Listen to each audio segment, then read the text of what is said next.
having someone in our circles spot things in us that, we don't see in ourselves, that is always so very powerful because it changes lives. And I'm certainly living testament to that. And it's also been my learnings as well in interacting with leaders at all levels, is that there's usually someone who spotted things in them and kind of exposed them to opportunities that they probably hadn't considered before. So yeah, the ripple effect is tremendous, right? Because here we are passing on, feeling compelled to pass on kind of a blessing, if you will, that we inherited from somebody who changed our lives. So yeah, I found that to be true myself.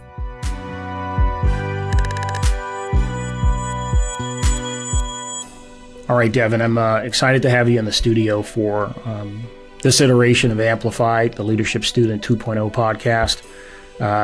I've been a fan of yours for quite some time. I remember and recall initially meeting you and becoming aware of who you were, mostly through your efforts at CyberSys. I certainly view you as a mentor of mine as it relates to the leadership folks that I like to use as examples on the landscape. So I've really been looking forward to the opportunity to get you in the studio. So welcome.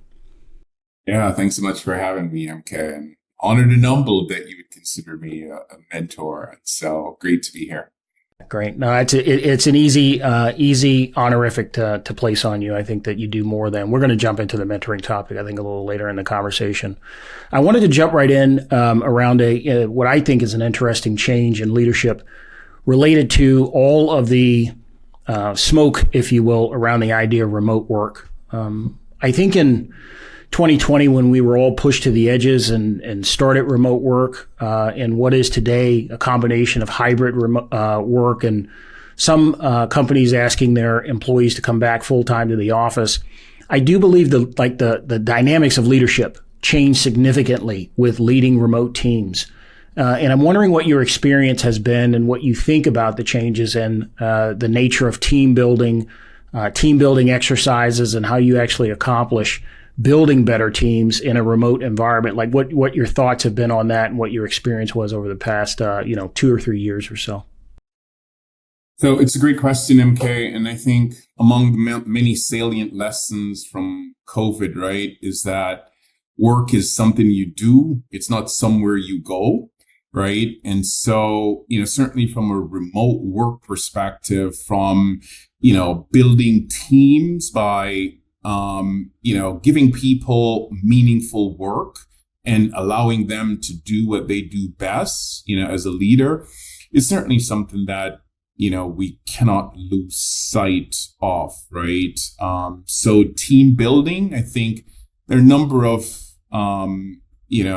tried and proven ways to do that, in person or remote, having regular check-ins with your team, having, team socials, whether it's online games or thereabouts, to kind of continue to build the esprit de corps, and camaraderie. There are a number of those different techniques that I believe that has worked and will continue to work, effectively as, we continue to be in hybrid environment.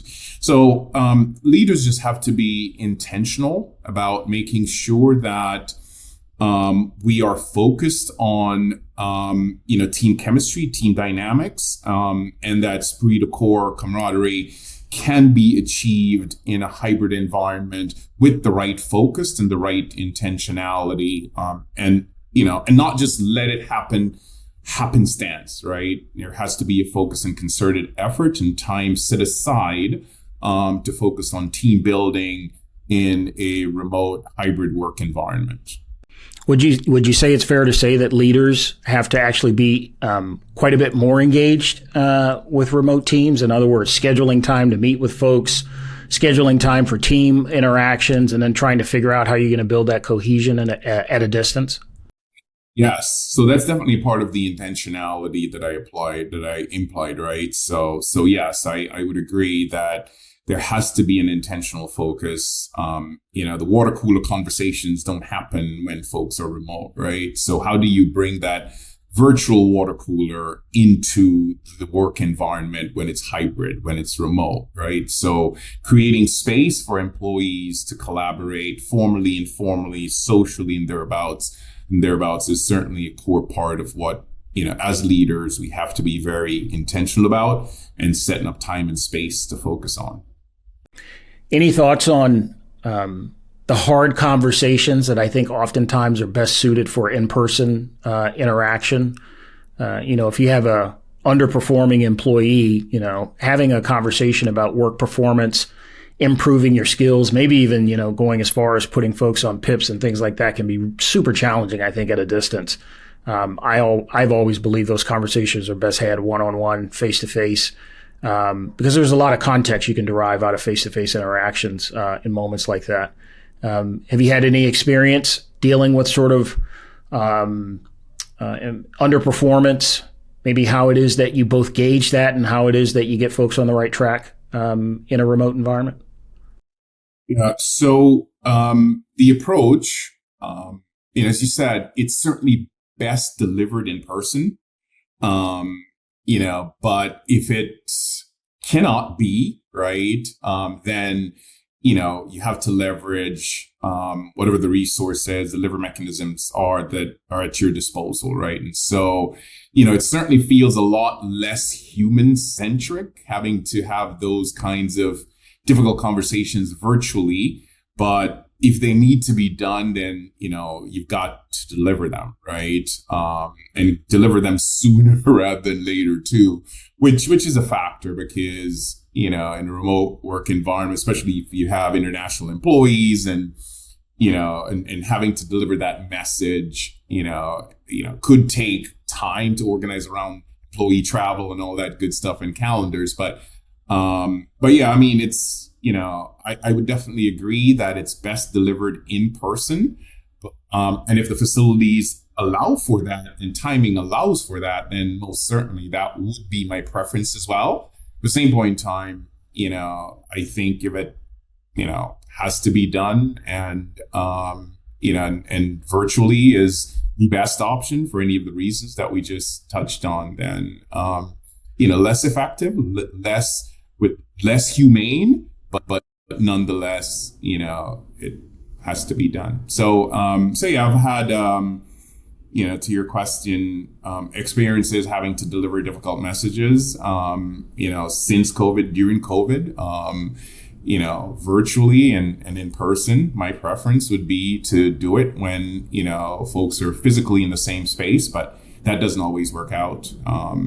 So you, do what needs to be done and move on. And yeah, folks I haven't had any of those sessions, I don't have any horror stories about a virtual session like that going horribly wrong because it was virtual, right? Or thereabouts. It's a part of being a leader, people leader, right? Right. What do you do? Any game planning around those kinds of conversations? Do you like to sort of play them out in your head, write out like the points that you want to cover? What are your personal strategies for tackling those kinds of conversations? So yes, you do not go into those sessions unprepared, right? That's perhaps the shortest answer to your question, right? You have to recognize and realize that there's another carbon-based life form, another human on the other side of that conversation, right? And, you put yourselves in their shoes, right?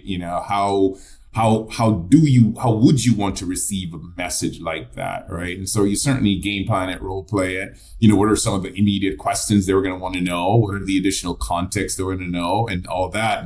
And you try to be as transparent as you possibly can as a leader, approaching those conversations with, all the right amount of empathy, again, for the human that's on the receiving end of that, very difficult conversation, right? So yeah, I mean, if necessary, have an HR rep there with you, depending on, what the conversation involves.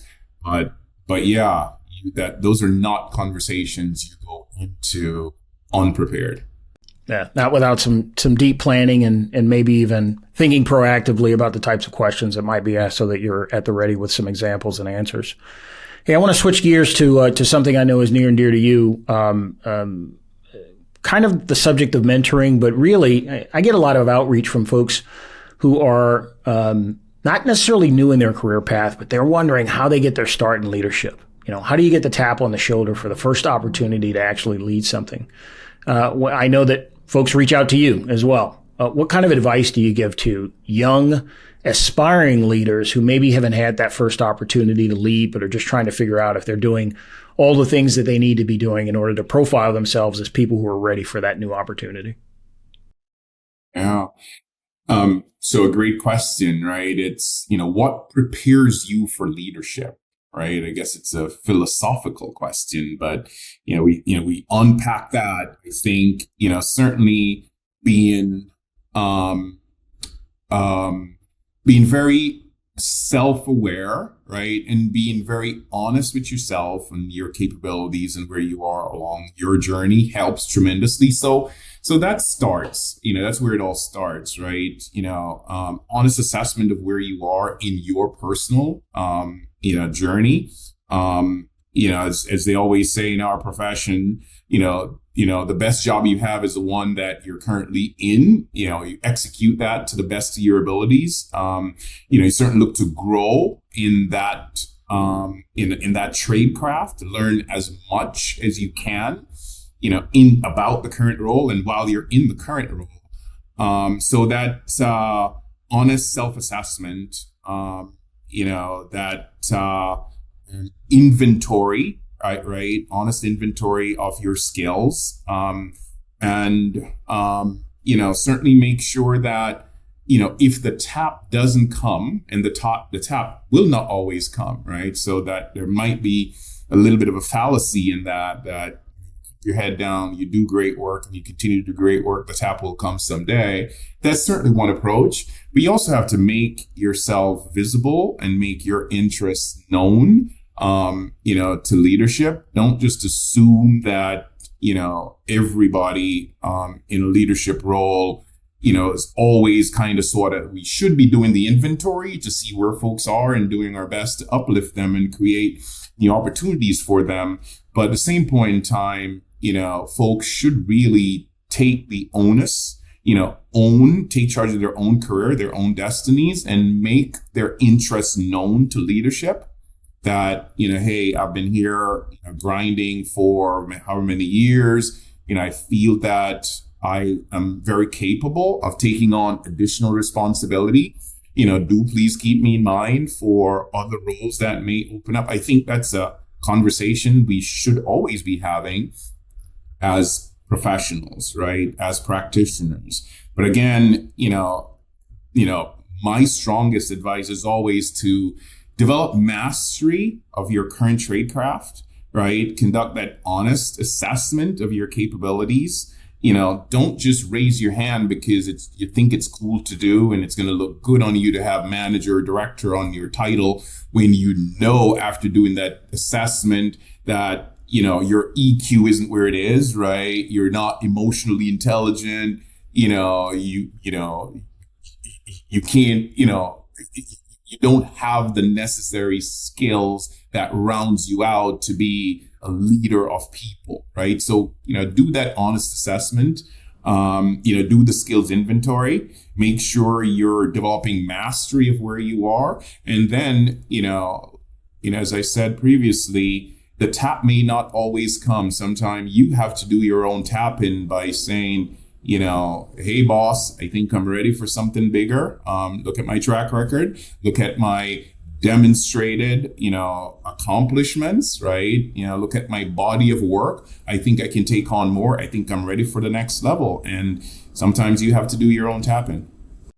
So you mentioned the term assessments, and you referenced the idea of sort of taking stock of where you are in terms of skills, your own personal development. What's been your experience like with some of these assessment tools that are out there? 360-degree assessments, MBTI, the DISC assessment, those kinds of things. Do you put any stock in those? Do you feel they're valuable? I do believe they serve a purpose. I I would hesitate to say that they're the beginning all end all of what defines you as a person.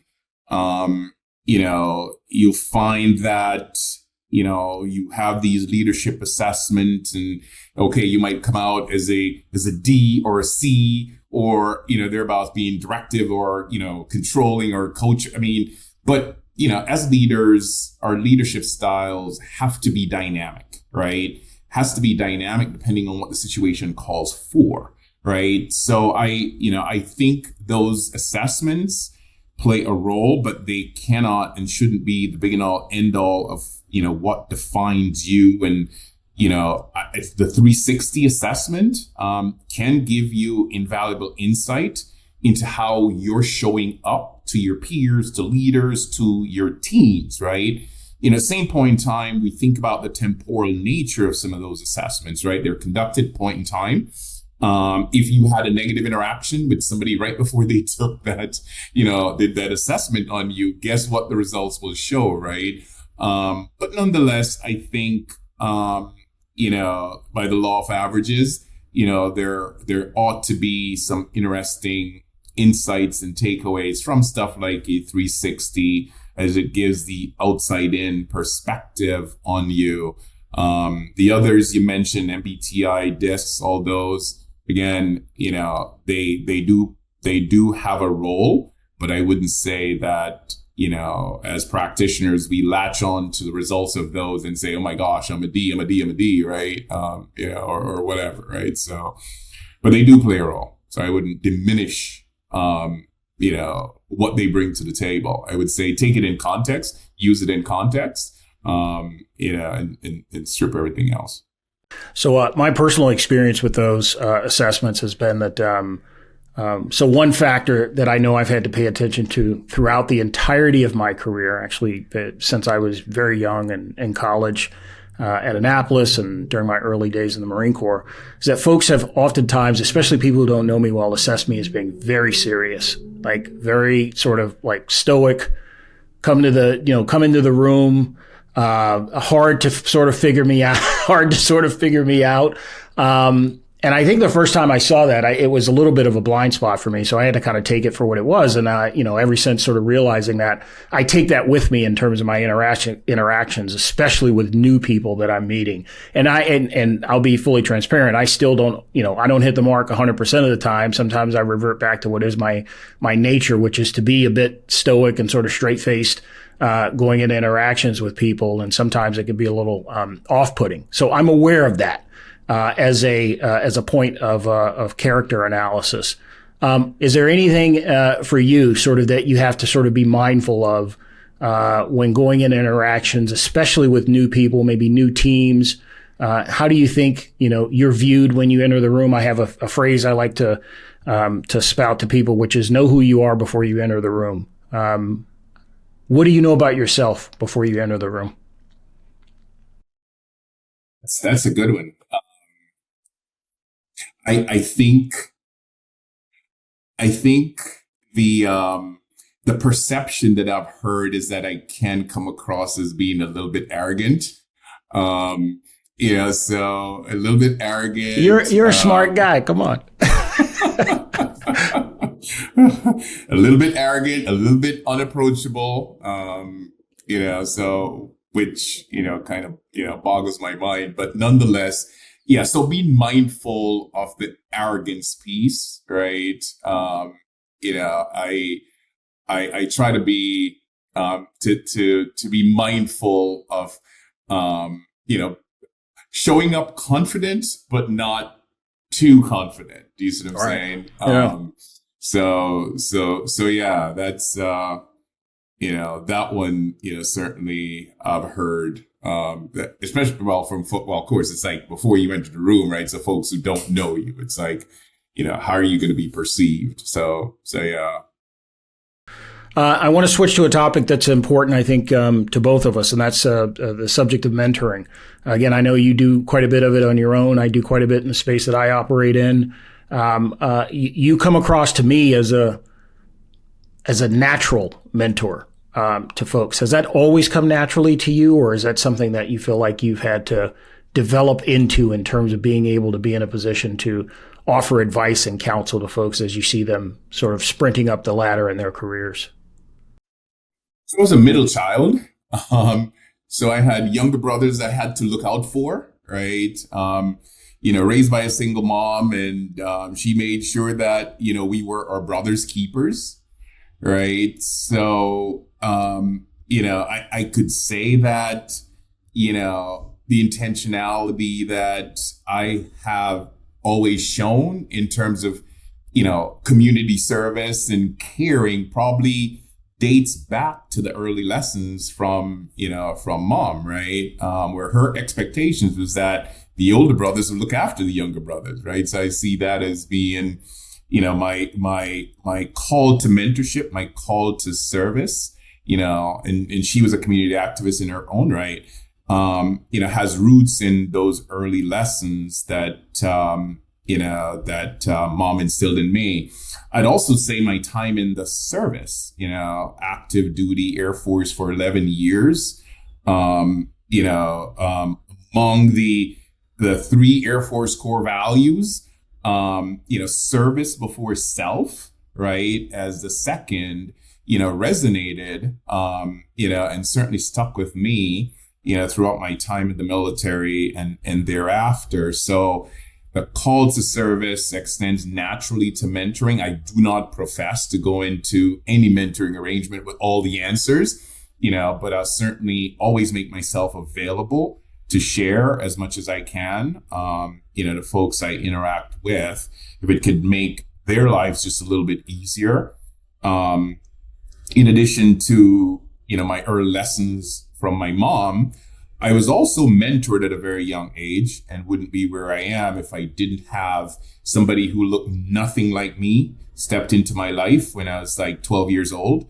Totally changed my life trajectory completely, right? So I feel that I have a moral, spiritual, ethical almost obligation to try to pay that forward, right? So yeah, I mean, it's, it feeds my soul. So I will continue to do that for as long as I can. I'm glad you touched on the idea that someone came into your life that acted as a bit of a guide and mentor to you at a very young age. I have a belief that, and I talked about this, I think, during the first series of the Leadership Student podcast, and that topic came up multiple times with people, that without that critical individual identifying people at a young age, or at least I find it as a very common denominator among current day leaders, certainly in my generation, that there's always a single individual figure. It might be a family member, it could be a father, mother, someone in near proximity, adjacent to the family, that identifies the young person as having capability. And I don't know if it's initially made up, and they're just trying to pour good things into the child, or if there's something that they see that they then subsequently then want to build upon. But I have found in nearly every conversation that I've had with people that I certainly look up to as modern day, secure, confident, and strong leaders, that there is always a single figure or multiple that have picked those folks out at an early age and begin to plant the seeds of, you are capable of doing great things. And leadership specifically is told to these young children. And I certainly have, tried, at least with my children and other young people that I come across, to plant that seed that you can be a leader. This is when it starts. This is when the seed's planted. You touched on it, but how much of an impact do you think that had on the ability for you to sort of grow into this confident being? Have you ever thought about sort of the traces of where that started, and what kind of impact and what your life might have been like without that person saying, hey, you know what, you got something there? Yeah. So, I really have. And, I continue to be grateful and thankful that that individual stepped into my life when he did. So yeah, and I completely agree, MK, that, having someone in our circles, spot things in us that, we don't see in ourselves, is always so very powerful, and quite frankly, so very welcome, because it changes lives, and I'm certainly living testament to that. So I couldn't agree with you more. That, and it's also been, my learnings as well in interacting with leaders at all levels, is that there's usually someone, right, who spotted things in them and kind of exposed them to, opportunities that they probably hadn't considered before. So yeah, the ripple effect is tremendous, right? Because here we are passing on, feeling compelled to pass on, kind of a blessing, if you will, that we inherited from somebody who changed our lives. So yeah, I found that to be true myself. So I want to go back to, you touched upon your time in service as an officer in the Air Force, 11 years. I view the armed services as a massive training ground for leaders. I've always thought, certainly my own experience was that some of the foundational pieces of leadership are certainly implanted during that time. But I also know from my own experience that, as a young leader, I graduated from Annapolis. I think I was 22 years old, going on 23, thrown out, after the basic school into an environment where I was immediately leading Marines, many of whom were older than I was, had been around the Marines much longer than me. What are some of the pitfalls that young leaders experience? And did you have any sort of situations or experiences in the military that you carry with you to this day that were big learning points for you? Yeah, so I'm chuckling because the one that we hear most about in, officer training school is that, you find that crusty old master sergeant, right? Right. And you latch on to her or his coattails, right? Listen to them. And exactly. So don't show up as the young second lieutenant, fresh from the academy, with all of your theoretical learnings and academic trainings, and think you're going to show up in the trenches with all the answers, right? So you find that chief, you find that master sergeant, that tech sergeant, and you listen to them. So certainly, so that lesson in terms of just because you have positional authority does not mean you have all the answers, right?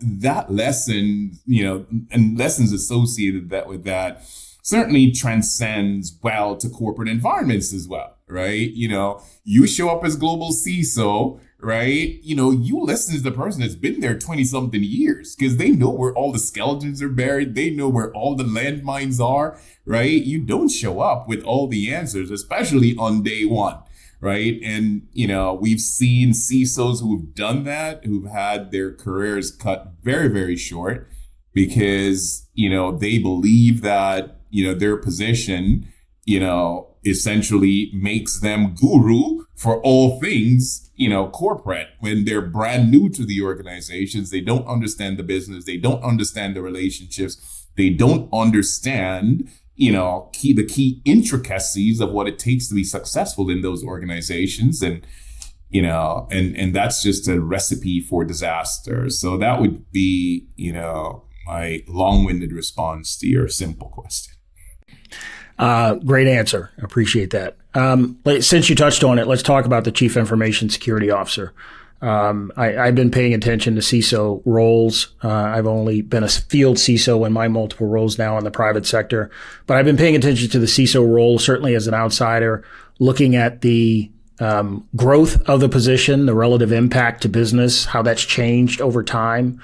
Do you think we will ever see a time where the CISO is a full member of the executive suite, sitting at the big boy table, as we like to say in parlance, and really valued as an equal member of business, the business team and business operations? And of course, there's lots of assumptions I'm posing in the context of that question. So feel free to attack my assumptions if you feel that they are off. But your thoughts on the growth of the CISO role and its importance to business in the C-suite. So I would say that one could argue that the CISO already has a seat at the big girl, big boy table, right? When we think about the top risks facing a company and what the board of directors who are beholden to the shareholders of the company for publicly traded companies want to hear about, among those top risks, it's always cybersecurity, right? And so, if cybersecurity related risks are top of minds for boards of directors, you would naturally be led to believe that, we have our seat at the table. What we do with it, however, is certainly among the challenges that we face as a profession, right? In terms of CISOs being direct reports to the CEO, I don't know that will happen anytime soon. We've seen where, CISOs are certainly included as a part of the management committee, right? For the company, but being direct reports to the CEO, I think we're a little bit off from that. But that does not diminish, again, the importance that cyber plays in many industries, irrespective of sector, as a strategic enabler to the core business imperatives of the companies, right? Or core mission imperatives of organizations, right? When we think again about, where cyber fits, currently sits among the top risks that the World Economic Forum publishes in its annual threat report, right? Certainly that's indicative again of the prominence of our tradecraft, right? And how it's grown over the years. So yeah, I would say that it's we've evolved from cyber being, primarily a technical risks dealt with by operational risk committee, and seen in that light to where it's certainly now more of a full board level discussion, especially in light of the recent SEC ruling, right? That further holds board of directors accountable for being more intimate with how cyber risks are being governed across publicly traded companies, right?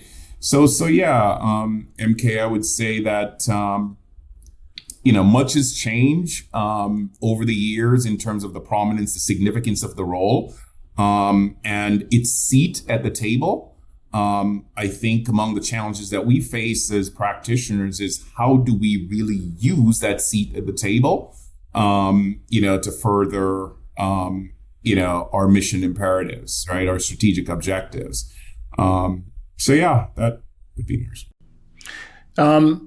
If I were to proffer to you that I think that the technology space has a bit of a challenge when it comes to leadership, and if I were to expand on this proffer a bit, I would say that quite a bit of emphasis in the technology space is spent on acknowledging the technical expertise of folks in the ranks of technical jobs to include leadership roles. Do you feel that we're doing enough as an industry, an adequate amount? Are we paying an adequate amount of attention to leadership as a function, especially when people start to ascend to higher level roles in the technology space? The VP of cybersecurity operations is reporting to a CISO, in all likelihood has been in the technology space their entire career. They've been sort of raised as a leader in the technology space. And the assumption is that at that level that their technical skills match somehow their leadership skills. Do you think we're paying enough adequate attention to the leadership component of that? It's a great question. I don't believe we are. I think, because the nature, especially in the cyber field, and your question is more general to the technology field in general, right? I mean, the short answer is that,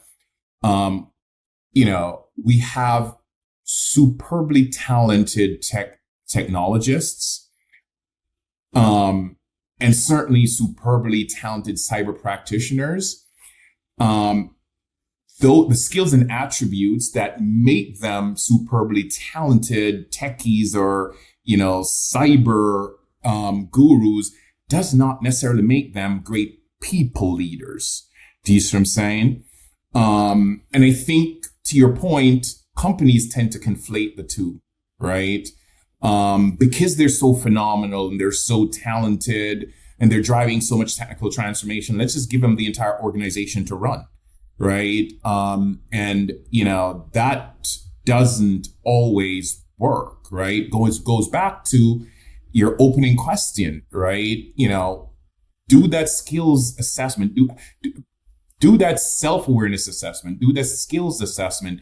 Do you have the right EQ, right? To lead people? Do you have the right soft skills, right? How are your communication skills? How are your relationship skills, right? Your ability to influence and negotiate without authority. How are those skills, right? So I would say, MK, that the unfortunate reality is that companies, especially companies in tech-heavy industries, place a lot of premium on technical brilliance, which they should, right? But mistaking technical brilliance for leadership excellence and the ability of those superbly talented techies to lead people, it's a trap that a lot of companies, fall into, and the results are, can be quite devastating. So I think there's opportunity. There are opportunities for improvement in that area, and that HR, the HR departments in these companies really need to kind of get more involved in that process, because a lot of times the decision basically comes from on high, right? And HR has to support it, right? So I think HR needs to kind of, and HR will try to do their best to support and, surround, the brilliant technologists, send them off to leadership training, send them off to, management academy and all that good stuff, right? So, but I think, to your point, companies oftentimes, conflate technical brilliance with, superb and leadership excellence, and they're not the same. They're definitely not the same.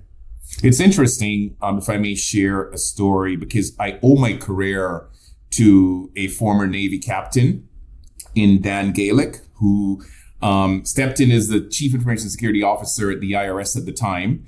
To your point, the scenario speaks directly to the conversation we had, because I was head of cybersecurity operations for the IRS, right? And he said, Devon, you're doing a phenomenal job leading cyber ops, right?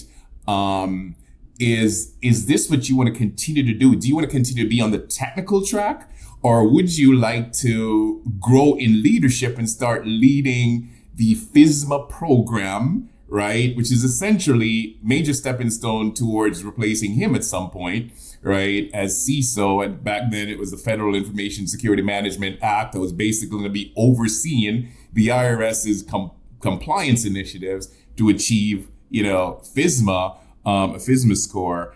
And so that decision changed my life. It goes back to also one of the things you said earlier about that tap on the shoulder, right? So that was my tap, right? So Dan Gaelic, God bless his heart, saw something in me that I didn't see in myself, because I was fine, monitoring alerts and logs and triaging badness against the IRS's systems, right? I really did not aspire to, going on the softer side, the more people-focused side, right? But, he said, Devon, I think, you have what it takes. I've seen you interacting with the team. I've seen your presentation skills, your communication skills. I think you could do well leading, the FISMA program for the IRS. And I did. And so I made the switch. I went from being a hardcore SOC jockey, to being FISMA program manager. A few years later, he sponsored, my endorsement into the SES rank.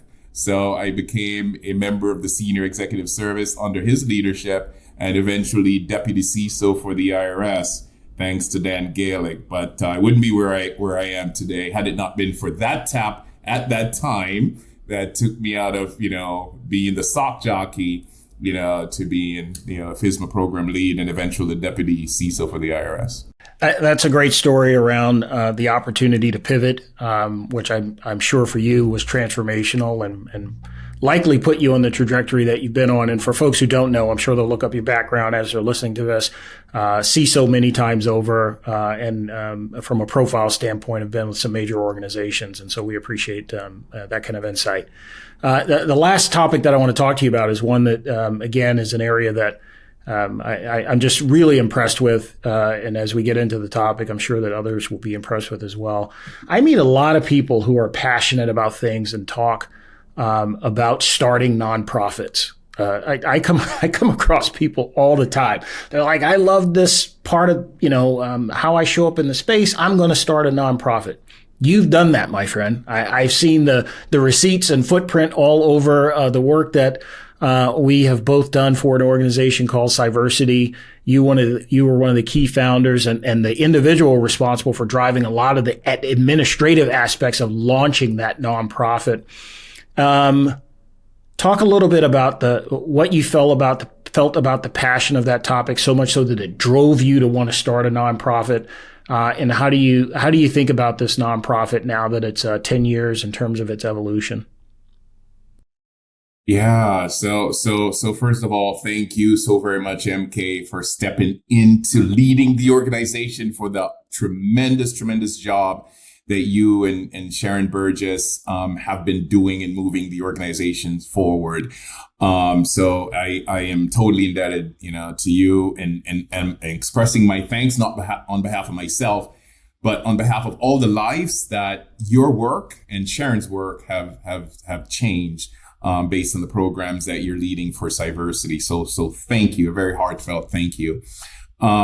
So for me personally, MK, going back to that call for service, call to serve, right? And showing up at RSA, because that's really where the idea was formulated, right? Year after year, and looking around the large conference halls and seeing very few women, very few Black and brown people. Carlos Edwards and I, one of our co-founders who typically make the trek out each year, were both at the IRS at the time. And we're like, man, this is dismal. Is there anything we can do, anything at all, to just get more women, more people of color, at least exposed to the field, right? And so, yeah, I mean, it felt like, a calling, that we heeded, went through, did all the paperwork with the IRS, reached out to a number of people. Hey, we need an advisory board. We need to put some names down, right? But before we left RSA that year, reached out to Julian Waits, right? Larry Whiteside, and before we knew it, we had a core group. We met, we formulated, scratched some stuff down, and you hear about the paper napkins. We really had a paper napkin, and it's led us to where we are today. And so, 10 years in, MK, again, I feel so full. My soul feels so full, knowing that the efforts that we started, knowing how complex this problem space is. But we wanted to do the little that we could to just make the industry a little bit more diverse than we found it. And so we've been truly blessed, truly lucky to have found folks like you, folks like Sharon, all the volunteers that we have, right, who make a conscious choice to take time out of their evenings, their nights, their weekends, their holidays, to send emails out, ask for donation, organize events, right? And also, so our volunteers, Certainly couldn't have done this without them. Our sponsors, as a 501c3, we live and die based on the generosity of companies and individuals who believe in our cause and believe enough to make a donation to our scholarship fund or to help our programs. And so we've been so truly blessed, so truly lucky to have gotten the kind of support that we've had over the past 10 years. And just so truly, again, blessed to have touched as many lives as we've been able to along the way. Seeing folks in their first cybersecurity jobs based on the programs that you and Sharon are leading is just so truly rewarding. Getting those emails, those texts, those phone calls about folks getting promoted. We have people in CISO roles now that based on our mentoring program, our networking opportunities, they're able to be where they are. MK, it's just so truly, rewarding, that we've been able to have the kind of impact that we have had, being, a startup 501c3, we've got like one full-time employee, right? And just, all volunteer led. So thank you. I cannot thank you enough. I can't thank our volunteers enough. Can't thank our sponsors enough. It's helping us do God's work.